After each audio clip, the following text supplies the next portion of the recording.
ওং তস্मै নমো ভগবতে ত্রিগুণায় গুণাত্মনে কেবলায় দ্বিতীয়ায় গুরুবে ব্রহ্মমূর্তয়ে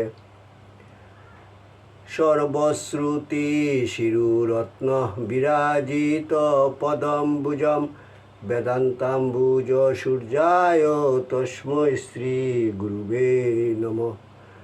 মুকং করতি বাচালং পঙ্গুং লঙ্ঘয়তে গিরিম যৎকৃপাতমহং বন্দে পরমানন্দ মাধবম।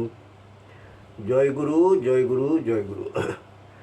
আসামবঙ্গীয় সারস্বত মঠ প্রতিষ্ঠাতা সদ্গুরু শ্রী শ্রী 108 স্বামী নিগমানন্দ সরস্বতী পরমহংসদেবের অন্যতম শিষ্য শ্রীমৎ স্বামী শিবানন্দ সরস্বতী প্রণীত বৈদিক ধারা অনুযায়ী নূতন ভাষ্য এবং শাঙ্কর ভাষ্য, রামানুজ ভাষ্য ও মাধ্য ভাষ্য সহ ঈশ উপনিষদ গ্রন্থ থেকে পাঠ।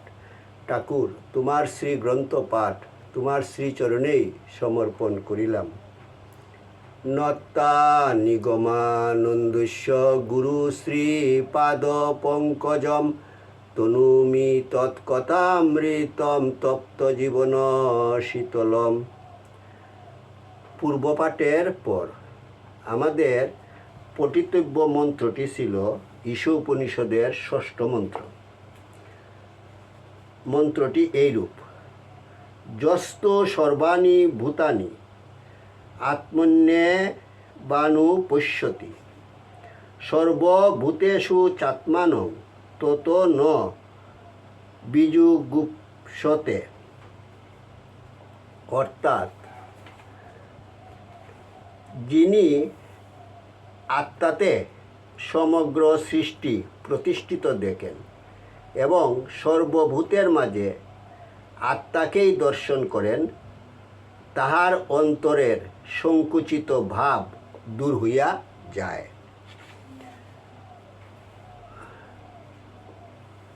মন্ত্রটির ভাষ্য বিবৃতি: লৌকিক সংস্কৃতে গুপ ধাতুর অর্থ ঘৃণা করা। জুগুপ্সা শব্দের এই ঘৃণা অর্থ ধরিলে এই মন্ত্রের ভাষ্য এইরূপ হইবে: ঘৃণার উদ্ভব হয় অজ্ঞান হইতে, পরস্পরের প্রতি ভেদ জ্ঞান হইতে। স্বীয় রুচি বিরুদ্ধ কোনো কিছু অপরের মাঝে দেখিলে আমাদের অন্তরে ঘৃণার ভাব জাগে।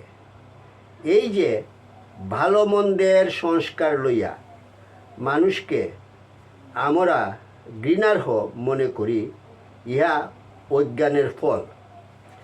এই অজ্ঞানই আত্মার উপাধি, ইউনারিয়াল প্রপার্টি। আত্মা স্বরূপত শুদ্ধ, অপাপবিদ্ধ। আত্মাকে কখনো পাপ স্পর্শ করিতে পারে না।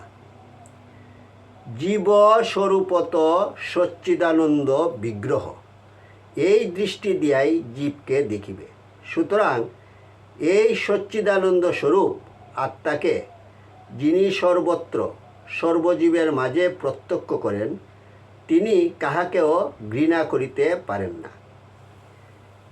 জীবকে ঘৃণা করিলে যে পরমাত্মাকেই ঘৃণা করা হয়। এই জন্য সাধকেরা বলেন, পাপকে ঘৃণা করিবে কিন্তু পাপীকে নয়। পাপীর ভিতরে সেই নিষ্পাপ পরমাত্মাই বিরাজিত। আমাদের এই যুগের সাধকের উক্তি, সবই দেখছি চিন্ময়, বেশ্যার মাঝেও আমি আমার সচ্চিদানন্দময়ী মাকেই দেখতে পাই। প্রাচীন ভাষ্যের মধ্যে শাঙ্কর ভাষ্য: যে মুমুক্ষ পরিব্রাজক অব্যক্ত প্রকৃতি হইতে স্থাবর জঙ্গম পর্যন্ত সমস্ত বস্তুকে আত্মায় অবস্থিত দেখেন, আত্মা ছাড়া অন্য কিছু দেখেন না, তিনি নিজেকেও সর্বভূতে অবস্থিত দেখেন। দেহস্থ কার্যকারণ সংঘাতের মূলেও এই আত্মা। তিনি নির্গুণ, তিনি সাক্ষীস্বরূপ। আবার তিনি অব্যক্তাদি স্থাবর পর্যন্ত সর্বভূতের আত্মা। এইভাবে যিনি সর্বভূতে নির্বিশেষ আত্মাকে দর্শন করেন, তিনি কাহাকেও ঘৃণা করিতে পারেন না।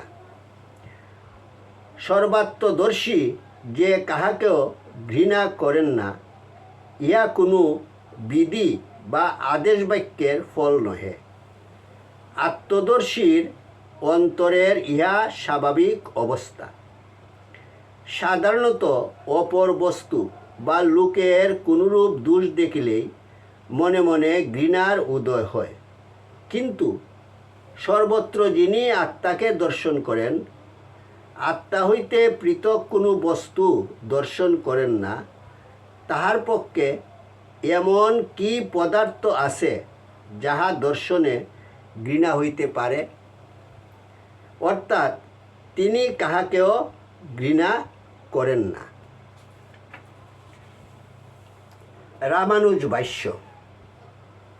যিনি পরমাত্মজ্ঞান লাভ করিয়াছেন, যিনি আব্রহ্ম স্তম্ভ পর্যন্ত সমস্ত কিছুই পরমাত্মাতে অনুসৃত দেখেন এবং আত্মাকেও সর্বভূতে পরিব্যাপ্ত দেখেন, তিনি কাহাকেও কখনো নিন্দা করেন না। মাধ্যভাষ্য।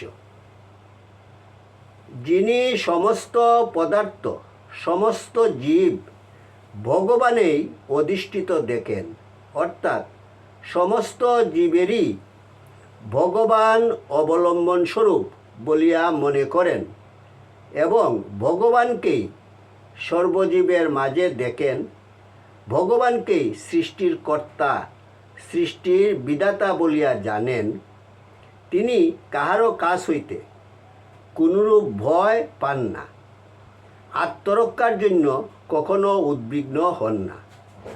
সৃষ্ট জীব ও স্রষ্টা কখনো এক হইতে পারে না। সৃষ্ট জীবের ভগবত্তার অভিমান শোভা পায় না। ক্রমশ পাঠ করা হইবে। ওং যদস্করং পরিভ্রষ্টং মাত্রাহীনঞ্চ যদ্ভবেৎ তৎসর্বং ক্ষমতাং দেব প্রসিদ পরমেশ্বর। সর্বে ভবন্তু সুখিনঃ, সর্বে সন্তু নিরাময়া, সর্বে ভদ্রাণি পশ্যন্তু মা কশ্চিৎ দুঃখভাগ ভবেৎ। ওং শান্তি শান্তি শান্তি। হরি ওম তৎসৎ। কে